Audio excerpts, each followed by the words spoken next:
Oríkì Buhari apá kẹta. Láyé olúgbọ́n mo dábò oòrùn méje, ẹ ò máa kàwé lórin. Láyé àrẹ̀sà mo dábò oòrùn mẹ́fà o, ẹ ò máa kàwé lórin. Láyé àdìgún mo ra rán mo ra sányán bàbá aṣọ àfọ̀lẹ́ ni ó sọ pé nàìjà ò yàtọ̀.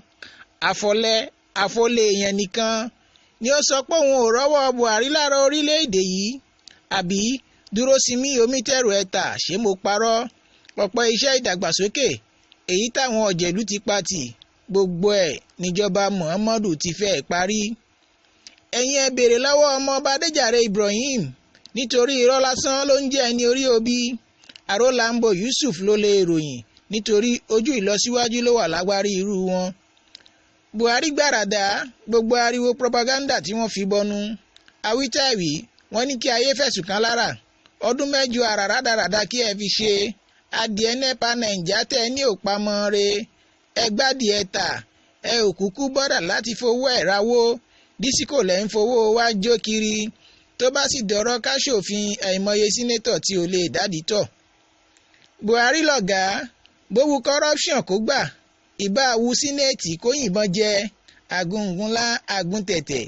Gbogbo irọ́ tí ọmọ yín mìíràn ti bí ń pa kiri, àtàbòsí àwọn olórí ìjọ ẹ̀tàn, àṣírí yín ò tiẹ̀ bò.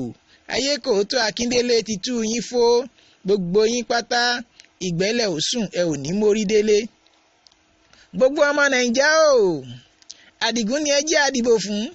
Bàbá tó gùn tó tún sáré kílẹ̀ yìí ó gún.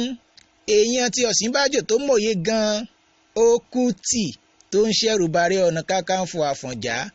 Buhari ni ọ̀rẹ́ pásítọ̀ Ọ̀ṣínbàjò ni òun lẹni Ọlọ́run rán sí Nàìjíríà. Ǹjẹ́ mo wí tòní náà bí orin ọ̀rẹ́ mi Kádániwáyé ó jẹ́ ìrìn tuntun yìí tó bá di lọ́la. Àmọ́ nítorí ọ̀rọ̀ nílé ẹ jẹ́ ń sáré forin iṣẹ́ àdúrà kan. Ẹkún ní ń pọ́n wọn lójú, òṣì ní ń pọ́n wọn láṣọ. Ẹ̀yin tẹ́ ṣàmì ọ̀rọ̀ yìí ń lẹ lórí àdúrà tí mo ṣe.